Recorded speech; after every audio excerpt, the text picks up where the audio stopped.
ആലപ്പുഴ അമ്പലപ്പുഴയിലെ മത്സ്യത്തൊഴിലാളികളുടെ മത്സ്യബന്ധന വല കണ്ടെയ്നറിൽ ഉടക്കി വീണ്ടും നശിച്ചു. കപ്പൽ അപകടത്തെ തുടർന്ന് കടലിൽ മുങ്ങിയ കണ്ടെയ്നറിൽ ഉടക്കിയാണ് വല നശിച്ചത്. 2 ലക്ഷം രൂപയുടെ നഷ്ടമുണ്ടായെന്ന് മത്സ്യത്തൊഴിലാളികൾ പറയുന്നു.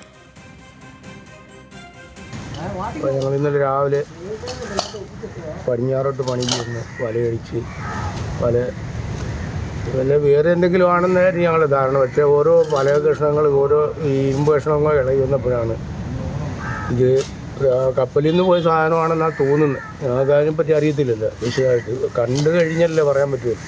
ഓരോ കഷ്ണങ്ങളാണ് കൈ കിട്ടിയത്. വിവരങ്ങളുമായി മനീഷ് ഐഷ മാത്യു നമുക്കൊപ്പം ചേരുന്നുണ്ട് ആലപ്പുഴയിൽ നിന്ന്. മനീഷ്, നോക്കൂ, നമ്മുടെ സമുദ്ര തീരത്തിന്, നമ്മുടെ മത്സ്യസമ്പത്തിന്, നമ്മുടെ മത്സ്യത്തൊഴിലാളികൾക്കുൾപ്പെടെ വലിയ പ്രതിസന്ധിയാണ് ഈ കപ്പൽ അപകടങ്ങൾ ഉണ്ടാക്കിയത് എന്നുള്ളത് നേരത്തെ തന്നെ ചൂണ്ടിക്കാട്ടപ്പെടുന്ന ഒരു കാര്യമാണ്. അതിൻ്റെ ദുരനുഭവങ്ങളാണ് ഇപ്പോൾ അനുഭവിക്കുന്നത് എന്ന് വ്യക്തമാക്കുന്നതല്ലേ ഈ മത്സ്യത്തൊഴിലാളികൾക്കുണ്ടായ ദുരനുഭവം? എത്രത്തോളം വലിയ നഷ്ടമാണ് അവിടെ ഉണ്ടായിരിക്കുന്നത്?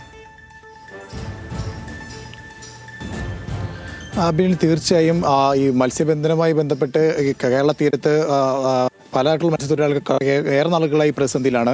അതിൽ മറ്റൊരു സംഭവമാണ് ഇപ്പോൾ തോട്ടപ്പള്ളിയിൽ ഉണ്ടായിരിക്കുന്നത്. ഇന്നലെ രാവിലെയാണ് തോട്ടപ്പള്ളിയിൽ നിന്ന് 30 അംഗ സംഘം ഏഷ്യാഡ് എന്ന് പറയുന്ന മത്സ്യബന്ധന വള്ളത്തിൽ ഈ തോട്ടപ്പള്ളിയിൽ ഏകദേശം ഒരു 10 നോട്ടിക്കൽ മൈൽ അപ്പുറത്തേക്ക് മീൻ പിടിക്കുന്നതിന് വേണ്ടി പോകുന്നത്. അങ്ങനെ ഇവർ വല വീശിയപ്പോഴാണ് ഇത്തരത്തിൽ കണ്ടെയ്നറിന്റെ ഭാഗങ്ങൾ ഉടക്കി ഈ വല കീറുന്നത്.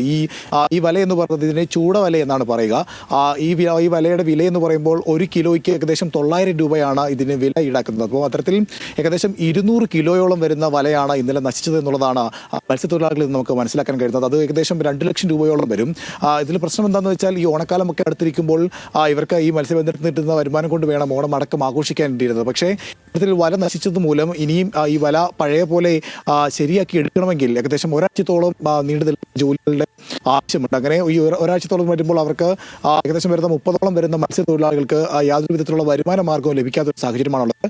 ഈ വല നന്നാക്കിയെടുത്തതിന് ശേഷം മാത്രമേ അവർക്ക് മറ്റൊരു മത്സ്യബന്ധനത്തിന് പോകാൻ കഴിയുള്ളൂ. അതുകൊണ്ട് തന്നെ ഏകദേശം വരുന്ന ഈ 30ഓളം വരുന്ന ഈ മത്സ്യബന്ധന തൊഴിലാളികൾക്ക് അവർക്ക് ഇത്തരത്തിൽ വരുമാനം പോലും നഷ്ടപ്പെട്ട ഒരു സാഹചര്യമാണ് പ്രത്യേകിച്ച് ഓണക്കാലം ആയിട്ടുള്ളത്. അപ്പം ഇതിനു മുമ്പും സമാനമായ തരത്തിൽ ഈ തോട്ടപ്പള്ളിയിൽ നിന്ന് മത്സ്യബന്ധനത്തിന് പോയ പലരുടെയും വല കീറുന്ന ഒരു സാഹചര്യമുണ്ട്. ഇവർ പറയുന്ന മറ്റൊരു പരാതി എന്ന് പറയുന്നത് ഇത്തരത്തിൽ വല കീറുമ്പോൾ ഇതുമായി ബന്ധപ്പെട്ട അധികൃതരെയൊക്കെ സമീപിക്കുമുണ്ടാകുന്നത് ഇതിൽ പരിശോധിക്കാം, ഇതുമായി ബന്ധപ്പെട്ട് നഷ്ടപരിഹാരങ്ങൾ നൽകാം എന്ന് പറയുന്നതല്ലാതെ അതിനപ്പുറത്തേക്ക് നഷ്ടപരിഹാരങ്ങൾ നൽകുകയോ മറ്റെന്തെങ്കിലും ഒരു നടപടികൾ സ്വീകരിക്കുകയോ ചെയ്യാത്തൊരു സാഹചര്യമുണ്ട് എന്നൊരു പരാതിയും അവർക്കുണ്ട്. എന്തായാലും ഇപ്പോൾ കണക്കാക്കുന്ന ഏകദേശം 2 ലക്ഷം രൂപയോളം നഷ്ടമാണ് ഈ മത്സ്യബന്ധന തൊഴിലാളികൾക്ക് ഉണ്ടായിട്ടുള്ളത്. ബിനിൽ, ശരി, ഓക്കെ, വ്യക്തമാണ്. വലിയ നഷ്ടമാണ് ഉണ്ടായിട്ടുള്ളത് മത്സ്യത്തൊഴിലാളികൾക്ക്. മനീഷ് ഐഷ മാത്യു ആണ് നമുക്ക് വിവരങ്ങൾ നൽകിയത്.